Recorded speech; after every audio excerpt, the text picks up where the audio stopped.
పోయిన సంవత్సరం ఆల్ఫాన్సో బంగినిపల్లి మీద తీసిన వీడియోలకి మంచి స్పందన వచ్చింది, మంచి వ్యూస్ కూడా వచ్చాయి. కొంతమంది అవి రెండూ కాకుండా ఇంకేదైనా మంచి మామిడి పండు గురించి చెప్పమన్నారు. ఈ సంవత్సరము మల్గోబాకి ఒక ప్రశస్తమైన చరిత్ర ఉంది. మల్గోబా పుట్టినిల్లు తమిళనాడు రాష్ట్రం సేలంలోనే ఈ మల్గోబా ఎక్కువగా పండుతుంది. సేలం, ధర్మపురి, కృష్ణగిరి, కర్ణాటకలోని కొన్ని జిల్లాలు, ఆంధ్రప్రదేశ్లో చిత్తూరులో మల్గోబా విరివిగా పండుతుంది. మల్గోబా గొప్పతనం ఏమంటే లోతైన చిక్కటి గుజ్జు కలిగి ఫైబర్ కంటెంట్ ఎక్కువ లేకుండా పెద్ద సైజులో వస్తుంది. ఒక్కొక్క కాయ 300 నుంచి 500 గ్రాముల సైజుకి కాయ వస్తుంది. మల్గోబా పేరుకు సంబంధించి కూడా కొన్ని కథనాలు ఉన్నాయి. దీని రుచి మాగిన తర్వాత కోవాలాగా ఉంటుందని, అందువల్లే దీన్ని మల్గోబా అంటారని అంటుంటారు.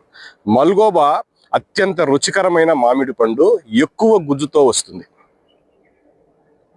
మల్గోబా రుచితో పాటు కాయ కూడా చాలా అందంగా ఉంటుంది.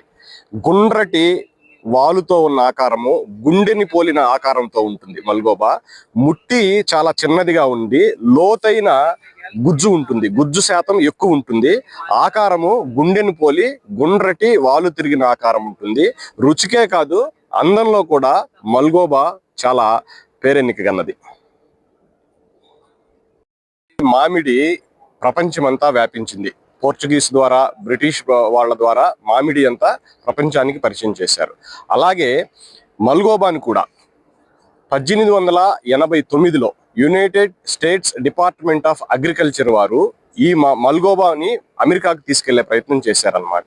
అప్పుడు పూనాలో అగ్రికల్చర్ ప్రొఫెసర్గా పనిచేస్తున్న మార్షల్ వుడ్రో అనే ప్రొఫెసర్ 12 మామిడి చెట్లను అమెరికాకు పంపించాడు, వాషింగ్టన్కు.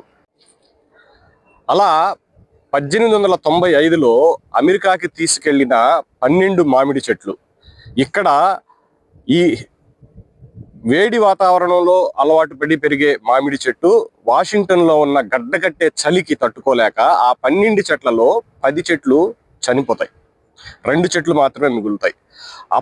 అప్పటికి 1898లో అమెరికా వాషింగ్టన్లో బొటానికల్ శాస్త్రవేత్త ఒక ఆయన, ఎల్బిడ్జ్ గేల్ అనే శాస్త్రవేత్త, ఆయన కృషి ద్వారా మిగిలిన 2 మొక్కలను అక్కడ నాటి పెంచుతారు.